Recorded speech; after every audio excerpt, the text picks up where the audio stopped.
Nod or Shake reviews. Willie Nod or Willie Shake. Yeah! Well, Jim Bobby, welcome to another thing of Nod or Shake reviews. Nod if it's good, shake if it's not so good. Either way, you should check it out because you might find your new favorite movie. This is gonna spoilers. We're gonna spoil. Oop, that happened. Ghosts. So Wait, we're spoiling this movie? What is it? Friday Nights at Freddy's. That's not it. What is it? Yeah, it is Friday Nights at Five Freddy's. Nights. Oh, whoops. 5 nights. Only Fridays. Only Fridays. 5 Nights at Freddy's. I'm gonna give it a no. So throughout the whole movie, I'm just like this is killing me. Bland. Very bland. The blandest of movies I've seen. No, they've been blander. But then, like, You know what's funny? what? What you're saying that right now? I really have been thinking. Well, I don't really want to get into it, but I really have been thinking that the fact that we have such good camera stuff now, where like you can achieve like maximum aperture and like get bokeh like blurriness behind Does this have anything you. to do with the review? Yeah, no, it does. It has to do with the blandness of the film. Okay. I think what is attributing to that is the fact that we have such high dynamic range in the cameras now that it's literally so perfect that it's surpassed what film. Because being cinematic used to be trying to make it look like film, like film, like negative film. Okay. And digitally we've tried to replicate that, and now we're surpassed film, that the high dynamic range in every film that comes out looks exactly like the last one that came Oh, out. are you talking about that video that guy was yapping about? I don't know what you mean. I sent you a video like a week ago about the guy basically saying exactly what you're talking about. No, but you sent me something? Yeah, it's literally exactly what you're talking about. Really? Yeah, like word for word. Oh shit. Yeah.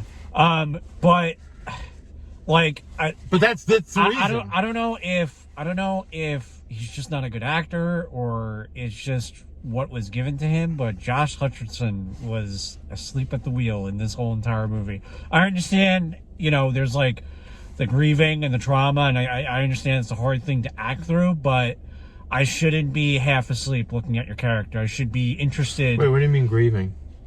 Because his brother was kidnapped, if I believe, if I'm correct. Yeah, but is he still grieving? I mean, not that you're never not grieving. I'm just like, and then he went through. They barely mentioned it in this film. Yeah. So the big spoiler is, listen. The movie sucks. That's the spoil. Some movies, and listen, like full disclosure, I know nothing about this video game franchise. I've not played a single thing. Everything I know is like secondhand. I know like the animatronics, whatever. After that, nothing. And you don't even know the name. Yeah.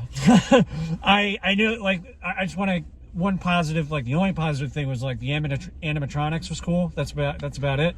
But is Five Nights at Freddy's a movie that deserves a cliffhanger that sets up another movie that is obviously going to have a ton of shit in the next movie? No, not at all. Well, I'll tell you that's the formula now, bro. I mean, first off, some movies, as much as I hate it, like as much as I'm like, you could have done that in one thing.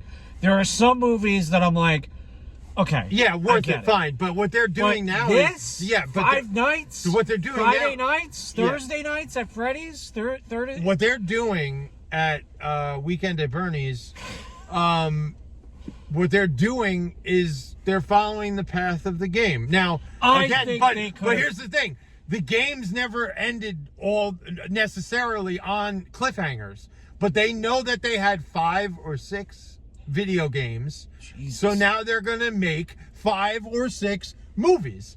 And the thing that sucks is like the first one, they blended the video game lore with like, we got to make this into a story for 2 hours. The video game is a video game. Yeah. It's a puzzle game. Yeah. Essentially, that you get like jump scares. Mm-hmm. And personally, I think it's a little overrated. It was like a first of its kind, though, so I give it a little credit. But like the first film does a very good job at trying to balance that. Yeah. And they don't end on a cliffhanger because they knew what they had. They knew that they had a possible video game film that would make no money, but it did. Yeah. So now they're like, oh, it made some money? Let's sign on for 6, baby. And literally every film is not going to end. This movie didn't end. You left with no ending. Yeah. No, yeah. They had 2 obvious cliffhangers. Yeah. No. That's how much they wanted to drill those hooks in. Yeah. And it's not even good cliffhangers. Yeah. They're obvious. And again, I'm gonna watch what you sent me, because I do think that it's a lot to do with personally, it's the reason why I went back to shooting film, because there is something with that. There's a connection with the human soul, I believe, and the more digitally we become, the more we're all like this in the theater. That's what you want. Finman.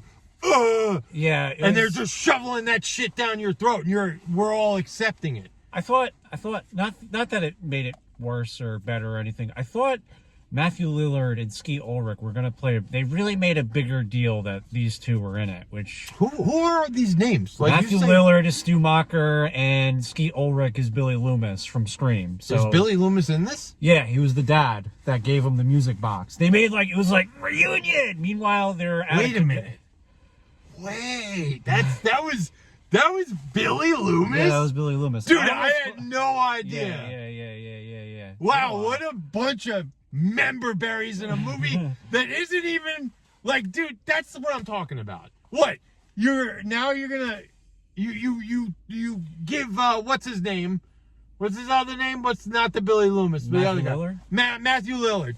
And I actually happen to like his roles sometimes, when he's placed really good. The first film, he did a really good job. I thought,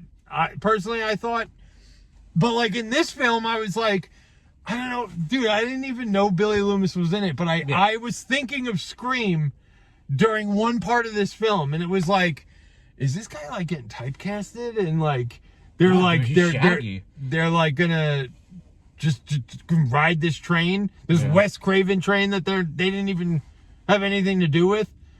God damn, bro, we are living in a very hollow, empty place. I don't want to be around anymore. Yeah. Do you have anything to add? I feel like that was a good, very tandem review. Unless you have. What do you mean tandem? We're all kind of bouncing off. Back it wasn't like my turn. Well, it wasn't really. Tandem isn't really about bouncing back and forth. It's about working together. Yeah, we were working together with our review. Your thoughts added to my thoughts, and you see, you're not working now. You got to work it. But do you have any? No, that's all I got. I mean, I really do think the fact that you bring up the blandness of a film. This is a horror movie at heart, right? And it's a horror movie. Well, no, but here's the thing. One thing I credit it because, and again, I credit them, but I really shouldn't. Who I should credit is the video game. The video game plays to the eerie. It plays to the horror stuff that I happen to enjoy, not the right? Not the jump scares. Jump scares suck. They all suck. Not a single jump scare since the first one that was ever done has there been a good jump scare. Personally, that's my opinion. Exorcist all day long, that's horrifying to me. So this movie has that, it has that eerie. Well, it would have had it. But the blandness of the film, you're watching it and it just doesn't have any original soul to it. Yeah. Nothing. And yes, I know I'm talking about a remake of a video game. It is possible to recreate something in a different medium and still have it have its own soul. And we need to get back to that. I don't know how we get there. I know no one's really listening.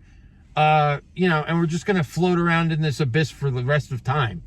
But yeah, that's it. That's my review. It's a big hard shake, and they're going to be shakes all day long unless they start freaking coming up with original thought.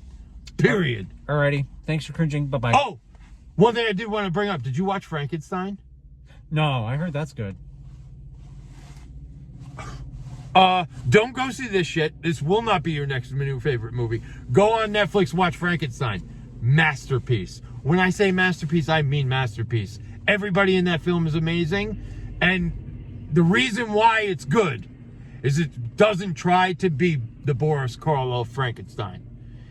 It is Mary Shelley's Frankenstein to a T. It has it doesn't have It's Alive. It doesn't have, it has the beginning where they're in Antarctica on the boat. Masterful. It's like, it's beat for beat the book, and it's just so good looking. Watch that shit. That's a nod for me. Recommendation from Jim Bobby. Nod! Alrighty, thanks for cringing. Bye-bye. Ho, ho, ho, ho.